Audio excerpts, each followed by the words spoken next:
welcome to Brake Bias. I'm your host, Brad Kramer. It's the 65th episode, and I'm here after the Belgian Grand Prix. It was a rain-soaked sprint weekend before we finally got some dry running on Sunday, but the inevitable still happened. But before we get to that, first a quick reminder, check out the link tree in the description with links to all the platforms you can find this podcast. It's like my YouTube channel, my Brake Bias Twitter, my TikTok that I will be getting up and running this summer break. It also has my email address if you'd like to contact me, as well as my personal Twitter, Instagram, and LinkedIn. Now let's review the action around Spa-Francorchamps. Well, of course, it was another dominant weekend for Max Verstappen. But before I get into my normal recap, going through the teams one by one, there is some off-track news that I want to cover first with anticipating the rain that did eventually come this weekend. It kind of prompted the drivers to put pressure on, the sport, FIA and F1, to cancel a race if the conditions got too treacherous. And I must say, maybe it was because the weekend overall was pretty clean in terms of incidents. I feel like race control did nail the delays in start procedures and everything. So I just wanted to start off the recap by giving them some props, because I feel like, they get all the criticism when things are wrong. They never get any of the credit when they do things well. Also, the big I shouldn't say the big talking point, but a big talking point is the tire blankets that were going to be banned for next season. That has actually been postponed for at least another year. So we might not be seeing drivers on ice basically at the beginning of after their pit stops, I should say, come next year. That was in the works and is no more. So now I will get into, the team that dominated the weekend, and that's Red Bull. Max started it off by taking a 5-place grid penalty for a new gearbox, but it didn't matter. He was incredible this weekend, barring a bit of a shaky Q2 and SQ3, I might add. He was very close to getting eliminated in Q2. I was actually pretty upset that the bottom 5 in that session couldn't make Max pay for his poor execution, squeezing by in 10th. I mean, if that was Perez, it feels like Perez wouldn't have been out there. So Max gets a bit of luck there. But then in Q3, of course, goes quickest by 0.8. So just really does show that it was obviously a lack of execution. Either way, probably wouldn't have mattered because he won by 22 seconds on Sunday. He was clearly having fun out there. Once he got through Sainz, Piastri easily because of their squabble, then took a bit to get past Hamilton and Leclerc. And by lap 17 on the new tires, he gets past his teammate as well. We were treated to some pretty comical radio messages between Max and his engineer, Jean-Pierre Lambiase. GP trying to tell him to nurse his tires a bit more when he puts on the new softs. And Max felt like pushing for a 3-stop for pit stop training, because that's just the type of margin that he has over Checo at the moment. Kind of a hilarious back and forth. Christian Horner even calling them an old married couple after the race. It was quite funny. But yeah, he's just so relaxed in the cockpit basically, because he just has nothing to worry about at the moment. It's really, really easy. And honestly, I wouldn't be surprised if Max did get bored of F1, if this is what it's going to be like for him for the next few years, because I can tell you the fans are getting bored too. There are still hardcore fans like myself that are going to watch every single weekend, no matter what. But the casual fan is not watching F1 anymore. It's just the fact. I mean, F1 still has great off-track appeal and everything, but when the same guy wins every single weekend with ease, it's just not great for the product. And F1 has to know that, but what can they do? It's not really Red Bull's fault. It's not Max's fault. He is not to blame, so he shouldn't be punished. The blame lies on the other teams, and it's the sad reality of the sport. Red Bull's just doing a way, way, way better job at the moment. And I guess I left out the sprint. Max did the exact same thing in the sprint, getting Piastri. McLaren, I will admit, did a fantastic job there in the pits to get Oscar out. Just go right in on the rolling start, get those inters on, and get ahead of the field, kind of queuing in the pit lane. That's what earned him P1 on the road, 100%. Max was reeling him in after he came out because he had to go and do a whole lap, or else Max would have been screwed being in the first pit box. He would have probably lost more position. So only losing one wasn't too bad. He was reeling Piastri in, and then, of course, we get that safety car for Alonso, and then he just was clever to use his straight line speed advantage and get past Piastri and basically just drive to an easy one for the sprint. So, yeah, and as for Checo there, he was struggling a bit. This is in the sprints. Lewis was very quick in the wet, coming on to the long run into the bus stop chicane. Hamilton tries to go down the inside of Stavilo, and they touch.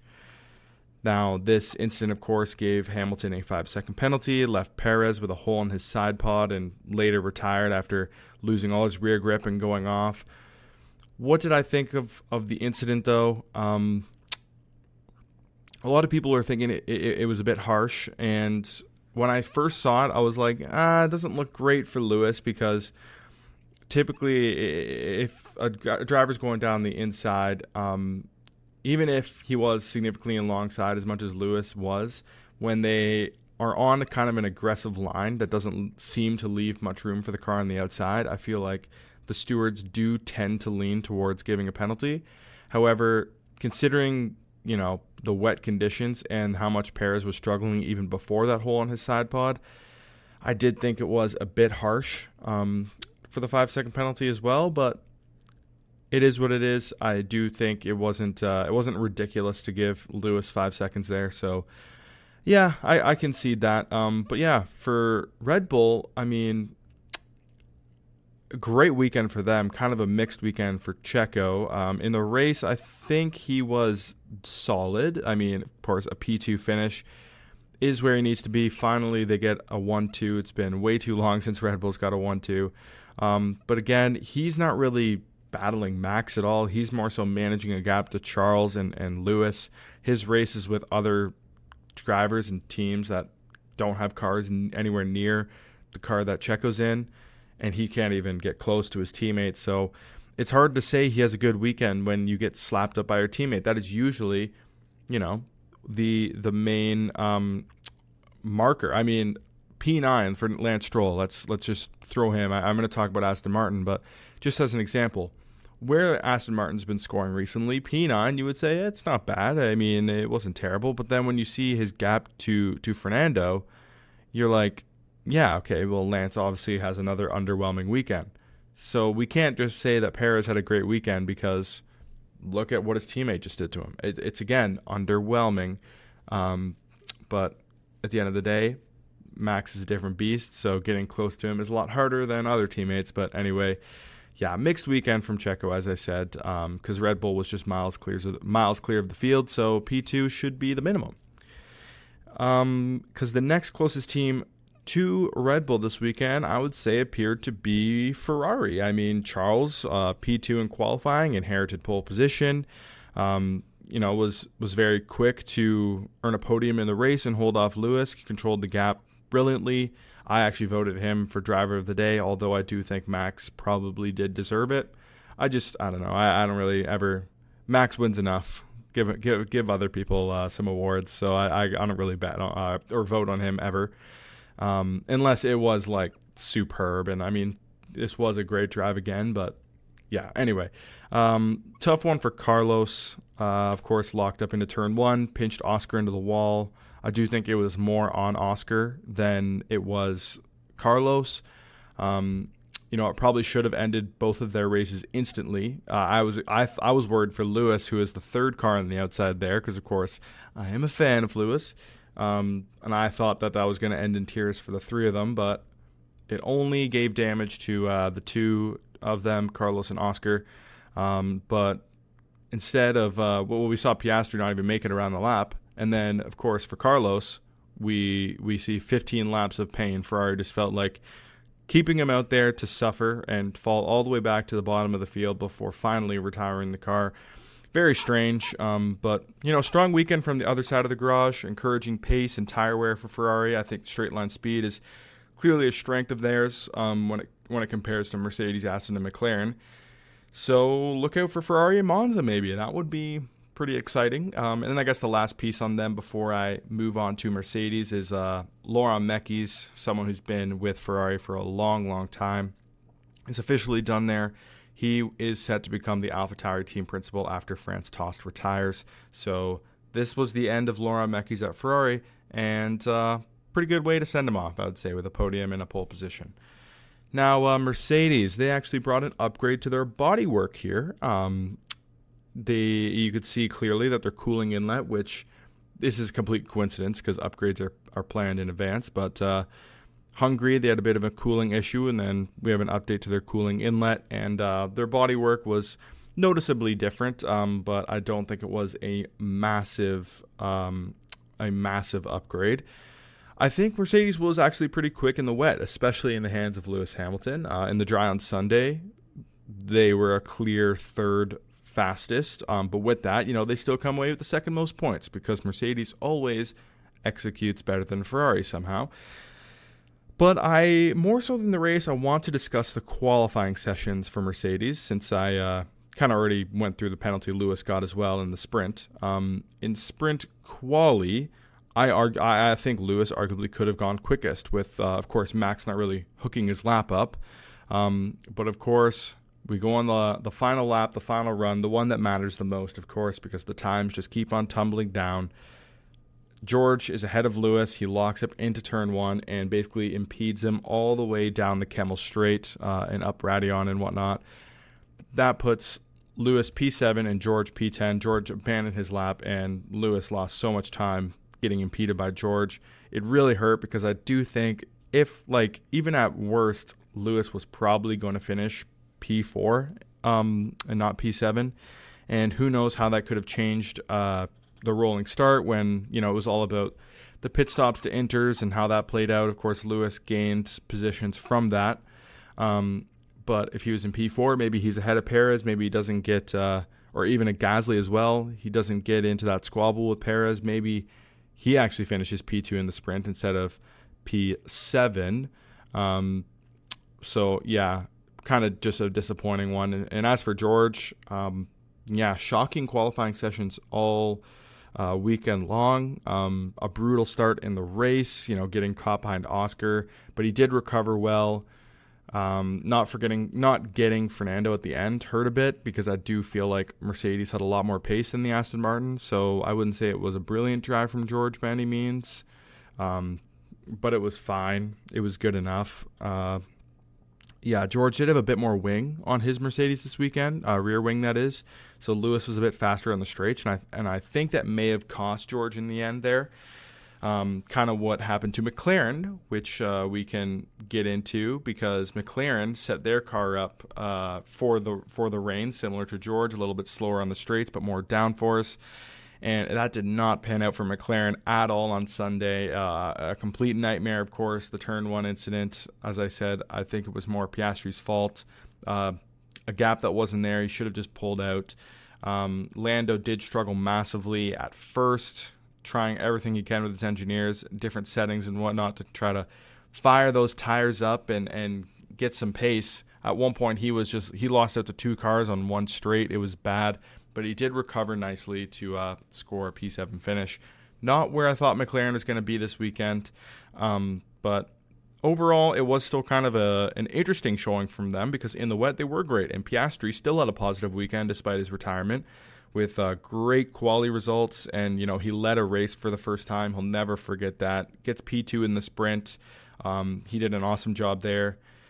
But yeah, I just expected this to be more of a McLaren track, but I was wrong. I guess the straights are still a bit of an issue for them as well. I think Spa has a lot of full throttle, and I don't think the straight line speed of the McLaren is quite there yet.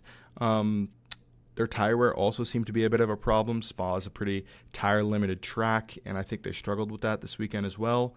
So we'll see when we come out of the break. I think Zandvoort could be a good one. Very twisty track. Straight line speed's not going to matter much, and there are some fast corners.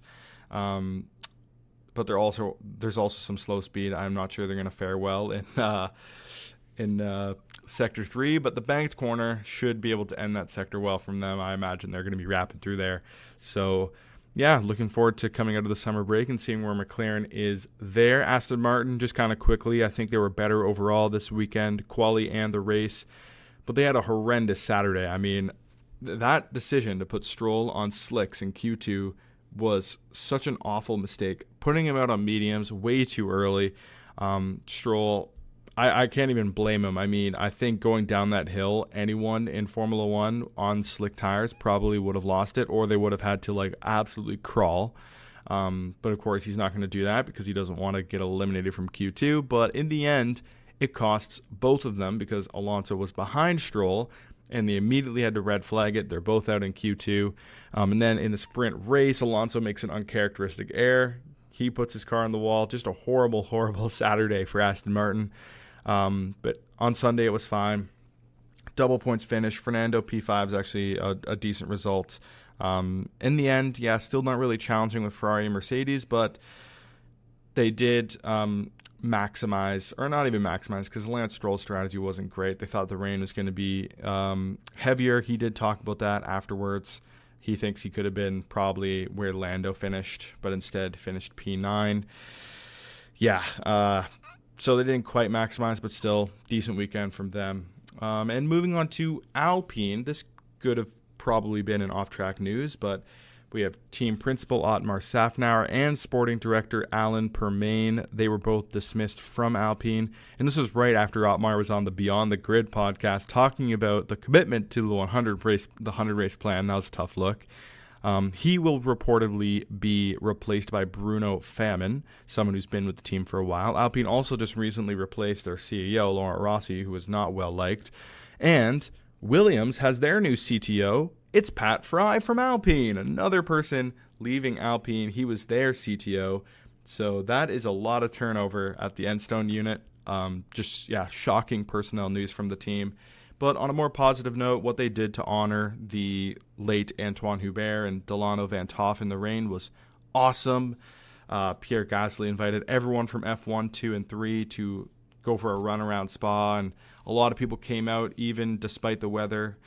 And it also is kind of cool because this is a bit of a home race for Alpine now at the French Grand Prix. But yeah, Pierre, dropped the flowers off that he has at the same corner for 4 years now, left a little note that said he will prove them wrong, which is kind of cool. And then the very next day, of course, grabs P3 in the sprint, dedicated the finish to Antoine. So yeah, kind of great scenes there at Alpine. I did really enjoy that after all the bad news surrounding the, turnover and whatnot. In the race, a bad strategy for Pierre probably cost him a few points. They still got 4 points with Esteban. Maybe missed out on a couple more with Pierre, as I said, but decent showing of pace. But again, yeah, nowhere near where they want to be. Of course, Alpine, a bit of a disappointment since the beginning part of the season, where it looked like they may have been able to close the gap, but not to be. So finally, we get to the results. Max Verstappen, P1, of course, his 8th straight win. P2, Sergio Perez, a decent, but again, unimpressive drive. I mean, wow, I might be Checo's biggest critic, honestly. Sheesh. I think I need to give this guy a break, but yeah, he needs to do more to impress me, I guess. P3, Charles Leclerc was rather quick here, to be honest, all weekend, I think. P4, Lewis Hamilton basically finished where he would have started had it not been for Max's penalty. Fernando Alonso was P5, slightly more encouraging for Aston this weekend, as said previously, followed by George Russell in P6, then Lando in P7, tough day for him in McLaren, but decent recovery. Ocon in P8, then in P9, Lance Stroll, then P10 point going to Yuki Tsunoda. Very strong weekend from him. Now the driver standings, Max Verstappen sits alone at 314 points. The next is Sergio Perez, not even in the 200s yet. He's at 189. He holds a 40-point gap to Fernando Alonso, who is barely holding on to P3 there ahead of Lewis Hamilton. Lewis only 1 point behind Fernando in P4. Then it is two drivers tied at 99 points. That's Charles Leclerc and George Russell. Charles is technically ahead on countback. Then it's Carlos Sainz, 7 points back from the both of them. Then Lando Norris, a little bit of a gap to him. He is on 69 points. Then Lance Stroll with 47. Esteban Ocon with 35, rounding out the top 10. Oscar Piastri is at 34 points, and I do expect him to probably reassert himself in the top 10 in the coming races. Now, looking at the constructors' points, Red Bull is officially double the next team. They are at 503 points, Mercedes at 247. That's a decent gap to Aston Martin now, who's at 196. They're barely holding on to P3 now, only 5 points ahead of Ferrari. Then it goes to McLaren. They lost ground here. They're at 103 points. They were only 80 back before. Alpine is at 57 in P6. Then Williams and Haas still tied on 11 points for P7. Then it's Alfa Romeo with 9 in P9 and AlphaTauri with 1 point, but they're still in P10 with 3 points. Now let's look at the prize, demise, and surprise.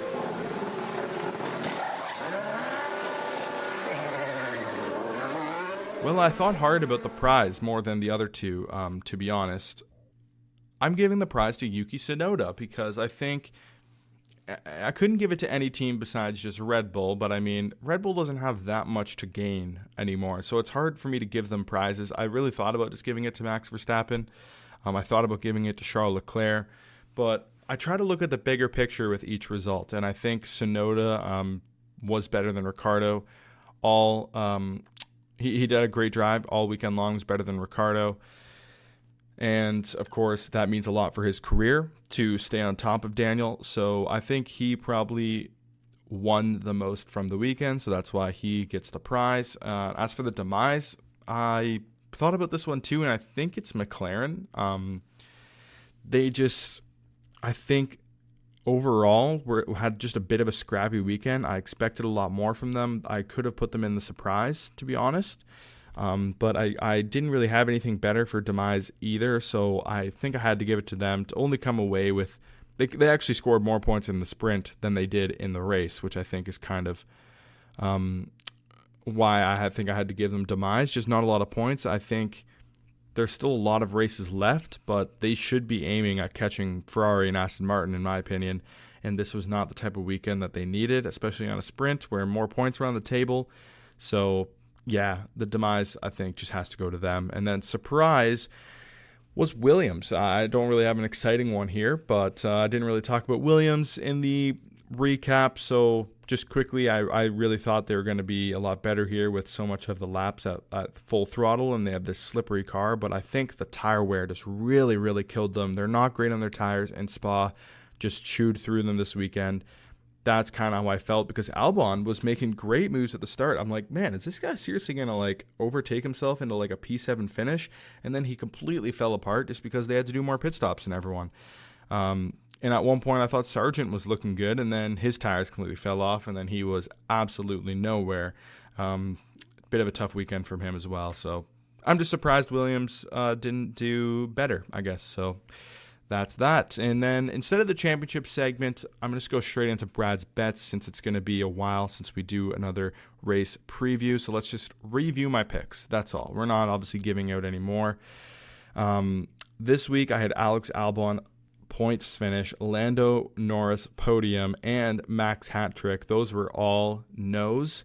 So not a great weekend for me, but I did give out two winners. That was over 8 seconds winning margin in the race. That was plus 175, so that was a really good one.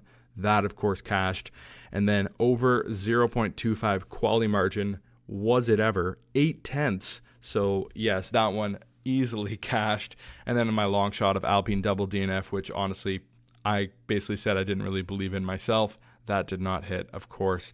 So those are my picks. 2 out of 6 this weekend if you include the long shot. Not great stuff. So apologies, but I did give out one plus 75, 175 winner, and that was actually the biggest long shot of them all. So if you hit that one, you probably kind of made it up.